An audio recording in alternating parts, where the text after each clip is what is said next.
dirais qu'aujourd'hui, le câble, c'est l'autoroute. C'est clairement l'autoroute qu'on peut avoir entre 1 et 5 voies selon la vitesse à laquelle on va arriver au bout et selon la qualité de trafic qu'on met dessus, après derrière, juste pour schématiser. Le câble, aujourd'hui, dans le modèle OSI, on a différentes couches dans le modèle OSI, c'est vraiment l'infrastructure de câblage. On dénigre souvent le câble dans un data center, on va parler actif, on va parler storage, on va parler beaucoup de choses, on va parler incendie, extinction. Le câble, encore une fois, c'est ce qui va permettre au data center de fonctionner. Donc, c'est une donnée qui est pour moi essentielle depuis quelques années et je pense qu'il y a une maturité de la part et des clients finaux et des installateurs, une montée en compétence à ce niveau-là, qui fait qu'aujourd'hui, le métier se professionnalise clairement. Nous, en tant que fabricants, on se doit de les accompagner.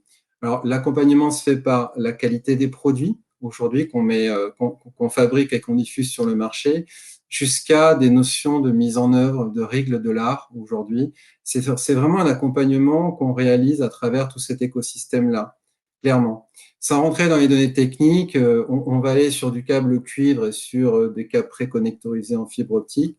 On se rend compte clairement que la partie cuivre dans le data center tient une place de moins en moins importante. Au profit de la fibre, énormément de raisons à cela. Bande passante, on peut se mélanger au courant fort, ça prend beaucoup moins de volume dans un data center, moins de poids. Donc, tous ces éléments-là rentrent dans une démarche un petit peu de green IT, c'est ce qu'on voit un petit peu aujourd'hui. On va sur des débits qui sont de plus en plus importants. On a parlé de 10, 40, 100, 400 gigas. Aujourd'hui, on parle de plusieurs terras. Donc, on est sur un marché, comme je le disais tout à l'heure, qui se professionnalise tant au niveau des câbles que de la partie des connectiques aujourd'hui. C'est-à-dire que toute la chaîne de liaison aujourd'hui doit fonctionner de la même façon. Non seulement fonctionner de la même façon, mais elle doit aussi fonctionner sur la durée. C'est-à-dire qu'il y a des notions de garantie constructeur qui vont jusqu'à 25 ans, ce qui veut dire que pendant 25 ans, en tant que constructeur, on garantit à chaque fois le matériel, mais aussi les applicatifs. Donc, les applicatifs sont souvent donnés par les maîtres d'œuvre, clairement. C'est-à-dire qu'on se réfère à un cahier des charges. L'installateur doit aussi se référer à un cahier des charges pour avoir des niveaux de performance, on va dire aujourd'hui. Et on arrive à ces notions de performance à partir du moment où la mise en œuvre a été faite selon les règles de l'art. En fibre, on parle beaucoup de poussière, clairement, aujourd'hui. La poussière, ça a l'air de rien, c'est 80% des problèmes qu'on rencontre en data center. Donc, en tant que fabricant, on se doit d'apporter, d'affiner, je dirais, ce côté mise en œuvre clairement aujourd'hui. Mais c'est un discours que moi, en tant que commercial, et puis avec une petite casquette technique, je n'en démords pas. Je dis aux gens, avant de faire la moindre connexion, nettoyer, connecter, inspecter. Ce sont vraiment les règles de base. Donc voilà, c'est cette partie-là qui, pour moi, est extrêmement importante. On est un peu comme la dernière roue du carrosse aujourd'hui en termes de fibre optique, ce qui fait que effectivement les clients finaux parlent souvent de serveurs. Ils anticipent pas mal ce côté-là et le fait d'arriver en bout de chaîne, on se doit d'être réactif parce que souvent on a 15 jours, 3 semaines pour délivrer les liens qui vont être préconnectorisés en usine. Donc effectivement, cette latence-là, on se doit non pas de l'effacer, mais en tout cas de la diminuer clairement. Ouais, tout à fait. Le changer tous les 5 ans, j'aurais vraiment apprécié pouvoir changer le câblage de mes data centers tous les 5 ans. Il faut être clair. Non, on a des data centers qui tournent sur des réseaux depuis effectivement pas mal d'années, 20 à 25 ans pour aller au-delà. On est capable de les tenir 25 ans. Le marché de la technologie évolue énormément, les bandes passantes évoluent énormément et on se doit, nous, derrière, d'avoir effectivement aussi des fibres avec des longueurs d'onde différentes sans rentrer dans la technique, mais qui se doivent d'accompagner aujourd'hui ce marché. C'est le support de la fibre aujourd'hui en lui-même peut durer effectivement des années. Après, ce qu'on vient transiter dessus, le type de connecteur qu'on vient aussi agréger dessus, on doit le faire évoluer en fonction des technologies qu'on a. Donc, ce qui fait qu'effectivement, il y a un accompagnement, encore une fois, comme on le disait tout à l'heure, pour aller vers effectivement ces niveaux de performance, clairement. Comment dire, il y a le support, il y a l'autoroute, et ensuite il y a toutes les aires de péage que je peux ramener ça au niveau de densité. C'est-à-dire qu'aujourd'hui, on peut avoir un péage à 3 voies comme on peut avoir un péage à 10 voies. C'est exactement la même chose pour un tiroir optique. Le tout, c'est d'aller dans une densité qui permette aux clients et aux installateurs d'avoir une notion de maintenance qu'ils vont pouvoir réaliser dans le temps et avec un niveau de difficulté qui est le moindre possible aujourd'hui. Donc, c'est toute la difficulté qu'on a avec les clients finaux, c'est d'en mettre le plus possible dans un data center, mais que derrière ce data center soit dans le temps manageable. Et ça, c'est le côté dilemme qu'on a perpétuellement. Donc, on est sans arrêt en train d'optimiser la place, l'identification des ports, de pouvoir ajouter de l'identification par des codes couleurs, par de l'injecteur lumineux, de façon effectivement à faciliter la vie des gens qui travaillent dedans tout simplement tous les jours. Voilà. C'est cet accompagnement.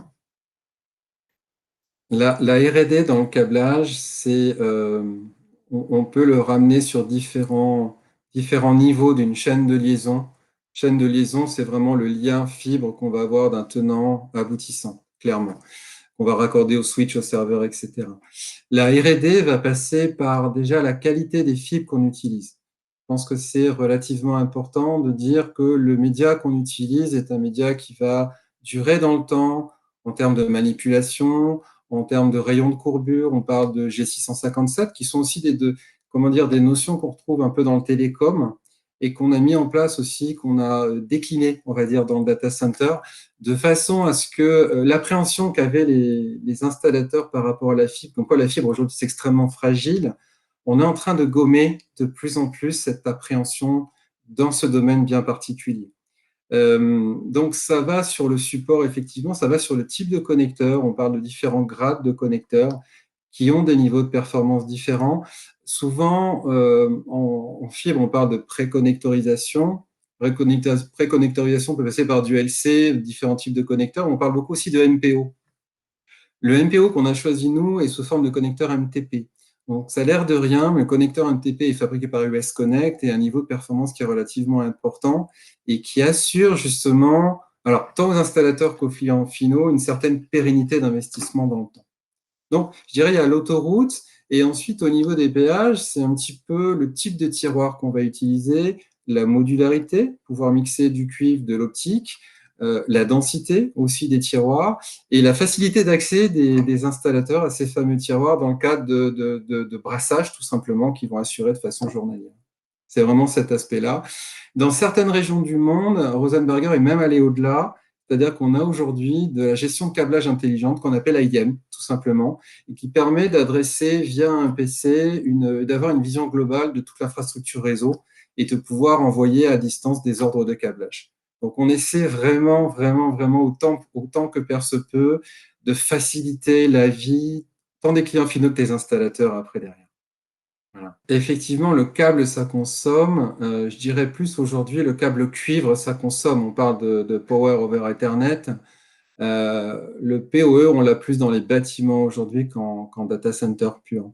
Je dirais que la fibre aujourd'hui, de par toutes les capacités qu'elle représente, vitesse, débit, poids, faible perçoment, manque d'encombrement possible au niveau des baies de brassage, des racks principalement, participe aussi, à mon humble avis, à la vie d'un data center.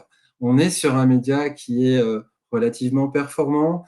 On le travaille par la R&D de façon à, encore une fois, comme on le disait tout à l'heure, faciliter la vie des gens qui l'utilisent aujourd'hui.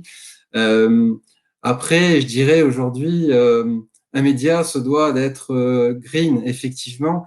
Il ne faut pas oublier derrière la fonction, euh, technologique qu'on doit amener. Donc, c'est toujours le rapport qu'on a entre la partie green et la partie technologique, la partie pointue, la partie performance, en fait, du système, clairement.